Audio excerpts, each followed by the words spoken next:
비문 정무수석 내정, 당내는 여전히 친문. 이번 재보궐선거 참패로 청와대, 정부, 여당, 당정청의 인적 쇄신에 관심이 높아집니다. 이런 상황에서 첫 신호탄이 청와대에서 쏘아 올려진 것 같습니다. 윤지영 기자, 네. 그 첫 신호탄 누굽니까? 네, 바로 이철희 전 의원입니다. 이철희 전 의원이요? 네, 청와대 차기 정무수석으로 유력하게 거론이 되고 있는데요. 이철희 전 의원 과거 법사위원으로 활동할 당시 윤석열 전 총장과 설전을 벌이는 모습으로 눈길을 끌기도 했었죠. 당시 모습 준비해봤습니다. 이명박 박근혜 정부 때와 문재인 정부를 비교하면 어느 정부가 그나마 중립적입니까? 중립을 보장하고 있습니까? 이명박 정부 때 대통령 측근과 이런 분들을 구속을 할 때 별 관여가 없었던 것으로 상당히 쿨하게 처리했던 기억이 나고요. 자, 예, 좋습니다. 때는 다 아시는 네. 거고. 자, 그러면 네. 대선 관련 수사한다고 총장 날리고 우리 여기 수사하시던 분 다 좌천시키고 한 정부가 중립성을 보장했습니까? 임명장 주실 때 대통령이 살아있는 권력도 수사하라고 한 정부가 중립성을 지키는 겁니까? 그 정부 때 그렇게 하신 분들이 지금 저는 중립성, 독립성 얘기하면 속아 웃을 일입니다. 고양이가 하품할 일입니다. 네, 이철희 전 의원을 인적 쇄신 신호탄이라고 부르는 것. 그 이유가 지금 이 모습 때문은 아니고요. 이철희 전 의원이 대표적인 비문 인사이기 때문입니다. 의원 시절에 조국 전 장관을 향해서도 이 쓴소리를 아끼지 않는 모습을 보였는데요. 이 영상 역시 준비해봤습니다. 조국 국면이 시작되고 국감이 시작되면서 그 생각이 좀 분명해졌어요. 이런 정치에서 내가 할 수 있는 게 별로 없다. 국정농단 사건 때는 어떤 정당이 난리를 치고 또 어떤 정당이 박수를 치고 우리 조국 장관 수사 때는 또 어떤 정당이 박수치고 어떤 정당이 난리치고 창피합니다. 이제 조국팔이 좀 그만하고요. 내로남불 하지 말라고 하면 그쪽도 안 해야죠. 똑같이 안 해야 되는 거 아닙니까? 할로 민불입니까? 참다 너무하십니다 정말. 조국팔이 좀 그만하자고요. 사퇴했잖아요. 나라가 어렵다면서요. 뭡니까 이게? 네, 이철희 전 의원, 지난 2016년에 문재인 대통령이 당대표 시절이던 시절에 직접 영입을 했던 인사였습니다. 네. 이 지난 총선에서는 불출마를 했는데 그 불출마를 한 얘기로 이 조국 사태를 꼽았는데요. 조국 얘기로 하루를 시작하고 조국 얘기로 하루를 마감하는 국면이 67일 만에 끝났다. 부끄럽고 창피하다. 이런 정치는 공동체의 해악이다라면서 이 불출마를 선언을 했었습니다. 현재 최재성 정무수석은 선거 패배의 책임을 지고 물러나겠다는 뜻을 전달을 했는데 이 최재성 수석의 후임으로 이철희 전 의원이 유력하게 거론이 되고 있습니다. 실제로 이철희 전 의원이 청와대에 만약에 들어가게 된다면 지금 현재의 위기 상황을 타개할 수 있는 인사가 될지 그 부분이 관심이 모이고 있습니다. 창피하다면서 국회의원을 못하겠다고 얘기했던 이철희 전 의원, 정무수석으로서 어떤 역할을 할지 관심을 끌고 있습니다. 이 인적 쇄신 관련해서는 기자들 설명 쭉 듣고 논평을 좀 듣도록 하겠습니다. 자, 이 지도부가 총사퇴한 민주당도 지금 인적 쇄신을 하는데요. 바로 오는 금요일 원내대표 선거를 시작으로 이 쇄신의 첫 발을 딛습니다. 김은미 기자, 네. 대진표를 보니까 친문 대 비문 구도네요. 네, 맞습니다. 이 나오는 주자를 한번 살펴보면 4선의 윤호중 의원 그리고 3선의 박완주 의원 이 두 사람이 있습니다. 그러니까 대표적으로 윤호중 의원은 대표적인 친문이고 박완주 의원은 보시는 것처럼 비문입니다. 근데 민주당의 주류를 우리가 친문이라고 얘기를 하는데 이 주류라고 얘기를 하는 이유가 친문이 주요 보직을 꿰차고 있는 것도 있고 또 새 자체가 크기 때문에 또 주류라고 불리는 것도 있습니다. 근데 지금처럼 친문 대 비문으로 나오게 되면 친문이 되면 안 된다라는 어떤 특별한 의식적인 움직임이 없는 이상 친문이 당선될 가능성이 상당히 높은 게 사실입니다. 이 원내대표 말고 그럼 당대표 선거는 어떠냐를 한번 볼 때 당대표를 뽑는 이 전당대회도 지금 출마자를 보면 5선의 송영길 의원 그리고 4선의 우원식, 홍영표 의원이 나옵니다. 네. 근데 보면은 이 홍영표 의원이 친문의 핵심이에요. 거의 홍영표 의원 친문이 아니라 찐문이다라고 얘기를 할 정도인데 이 홍영표 의원을 제외하고 송영길, 우원식 의원은 모두 비문이거든요. 그러니까 비문들의 친문 하나 이러면 결국 또 다시 친문인 이 한 명한테 표가 몰리는 거 아니냐라고 볼 수 있는 상황이긴 합니다. 네, 재보궐선거 결과를 놓고 현재 책임론이 나오고 있는 상황에서요. 민주당 내에선 이들의 등장을 반기지 않는 목소리도 현재 나오고 있는 상황입니다. 먼저 선거관리위원장인 이상민 민주당 의원이 어떤 발언을 했는지 함께 들어보시겠습니다. 청와대 대통령과의 관계도 그렇고 국민 민심과의 소통 공감 능력도 매우 중요하다고 생각되고요. 강력한 좀 리더십이 필요한데 그 대통령에 대한 강력한 리더십 또는 청와대에 대한 강력한 리더십이 좀 필요하다고 생각됩니다. 민심에 터잡았다면 대통령에도 할 만하는 그런 그 당대표로서의 리더십이 좀 필요하다고 생각됩니다. 그런 점에서는 미흡했다고 저는 판단합니다. 네, 이상민 의원은 신임 당대표는 대통령에게도 할 말을 하는 대표, 그러니까 리더십, 강력한 리더십이 필요하다고 전했는데요.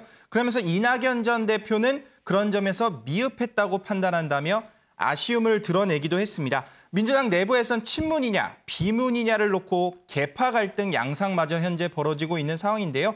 민주당 지지자들의 한숨이 깊어지고 있는 상황입니다. 네, 그럼 사실 이쯤에서 이제 비문인 당권 주자 2명, 이 우원식, 송영길 의원은 과연 친문 퇴진론에 대해서 어떻게 생각하는지 한번 알아보고 가야겠죠? 같이 한번 들어보고 오시죠. 저는 그동안 언론에 의해서 비문이라고도 불리어지기도 하고 범친문이라고도 불리어지기도 하고 민주당에는 전통적인 그런 계파가 없다는 겁니다.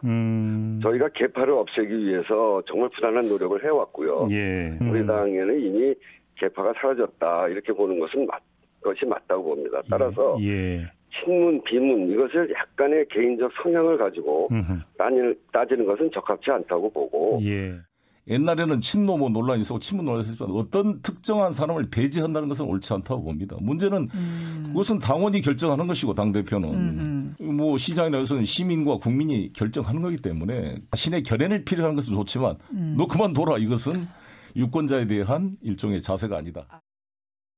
네, 지금 들어보시면 친문 비문이 어딨냐, 특정 세력을 배제하는 건 옳지 않다라고 얘기를 합니다.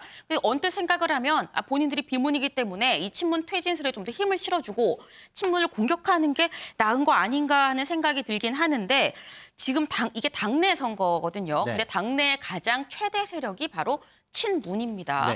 그러니까 가장 많은 표심을 공략해야 되는 게 지금 친문인 건데 친문을 배제하자라고 친문은 안 된다라고 퇴진을 같이 이제 얘기를 하다가는 오히려 표가 더 떨어질 수 있기 때문에 오히려 전략적으로 우리는 다 하나고 나는 모두를 아우를 수 있는 후보다라는 걸 좀 강조하는 거 아닌가 싶습니다.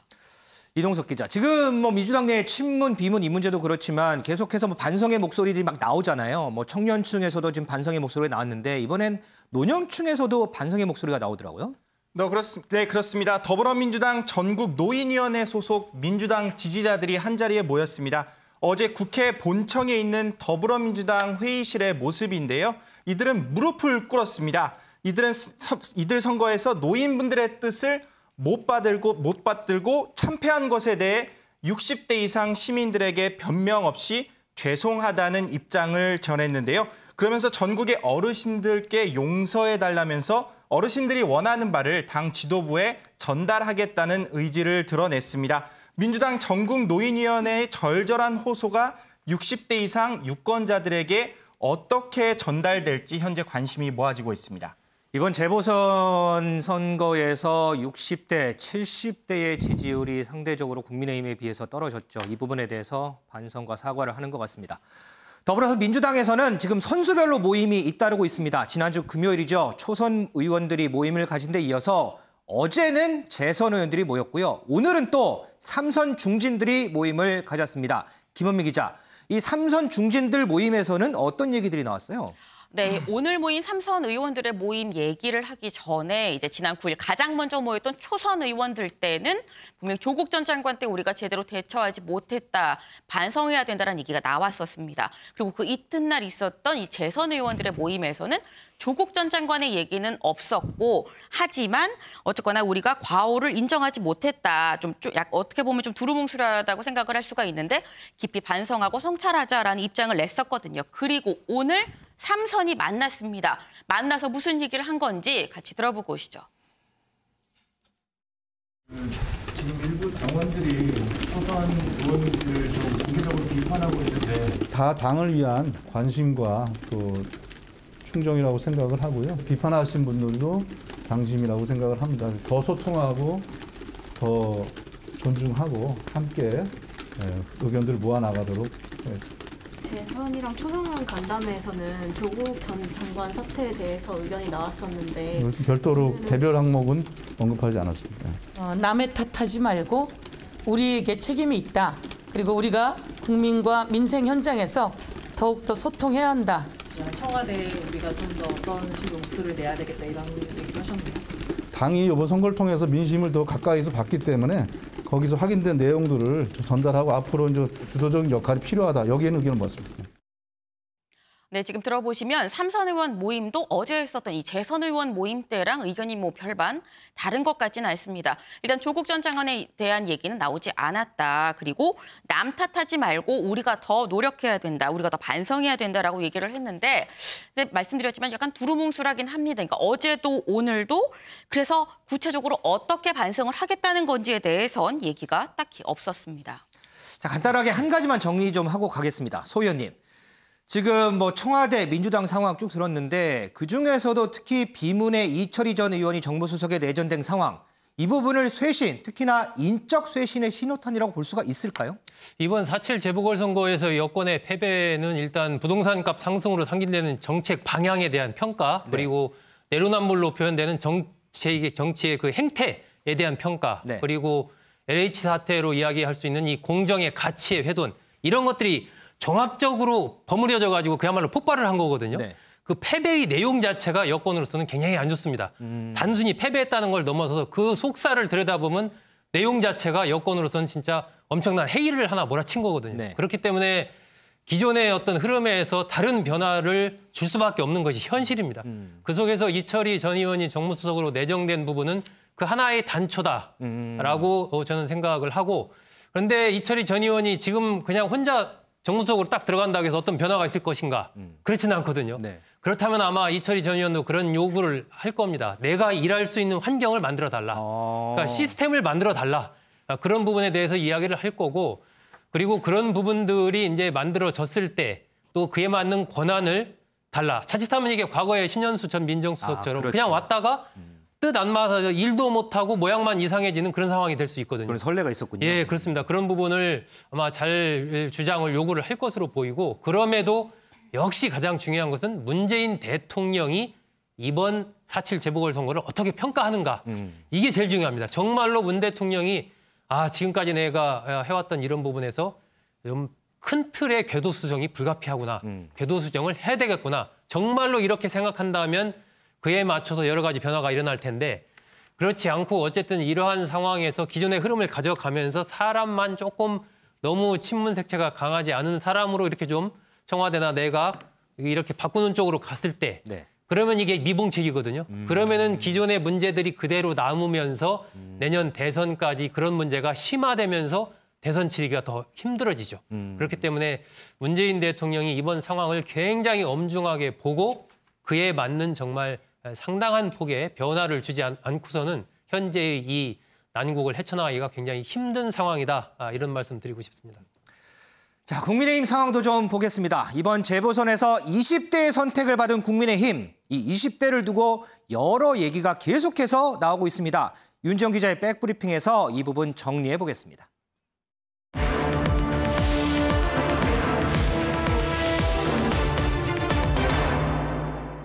윤 기자. 네. 이번 선거에서 국민의힘이 2대남이라 불르죠. 20대 남성에게 거의 압도적인 표를 얻었는데 그런데 이와 관련해서 우려가 나온다면서요? 네, 맞습니다.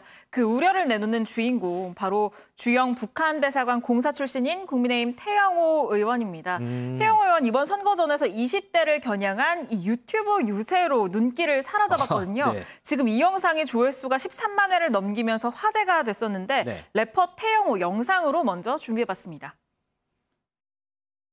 Yo, drop the beat. 이번에는 2번이네. 2번 찍어 이겨내세. 2번 많이 이기는 게 이번에는 2번이네. 2번 선거 2번 찍어 이 나라를 이어가세. 2번 세운 2번 세운 여러분 많이 힘드시죠?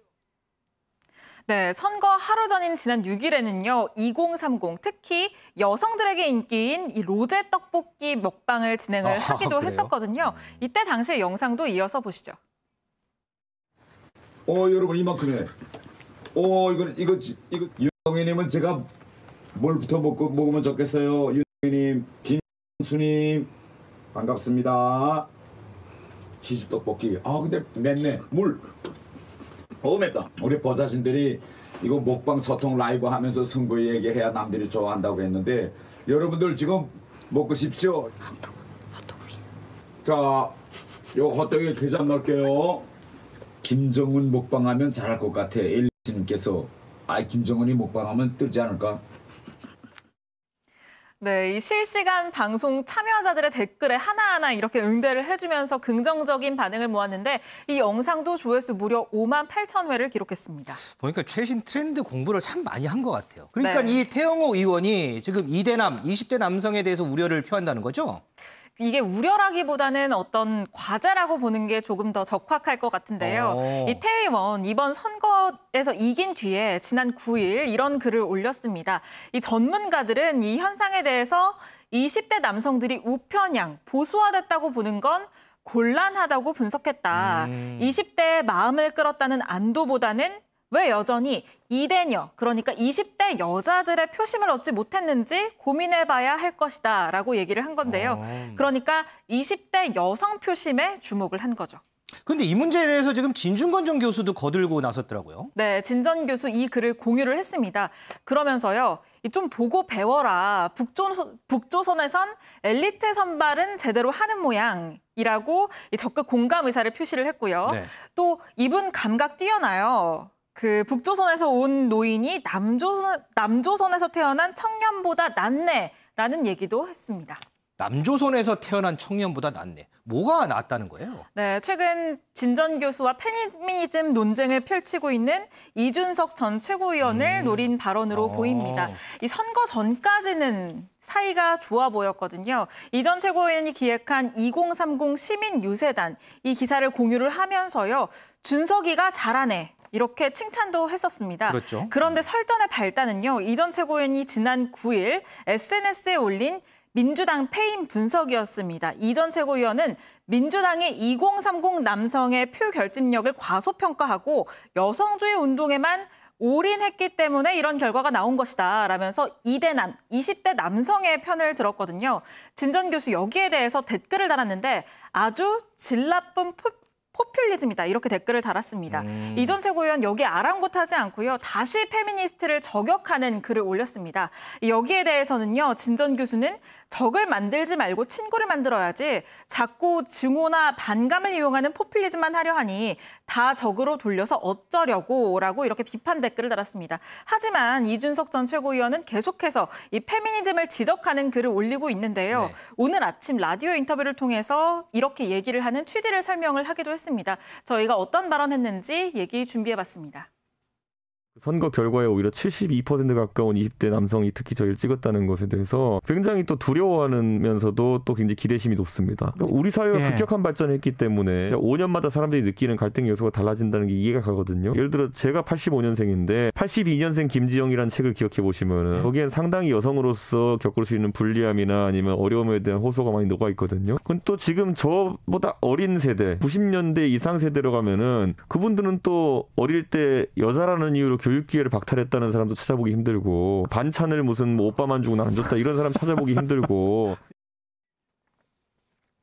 그러니까 이제 이대남 편에서는 이준석 전 최고위원보다 이대녀의 표심을 잡아야 한다는 태영호 의원 얘기가 맞다. 뭐 이런 얘기군요. 네, 진중권 전 교수의 의견은 그렇습니다. 지금 앞으로 이제 또 대선도 남았잖아요. 그렇기 때문에 이제 표심 갖고 또 뭐 여러 가지 얘기들이 많이 나오겠어요. 네. 윤 기자 수고했습니다.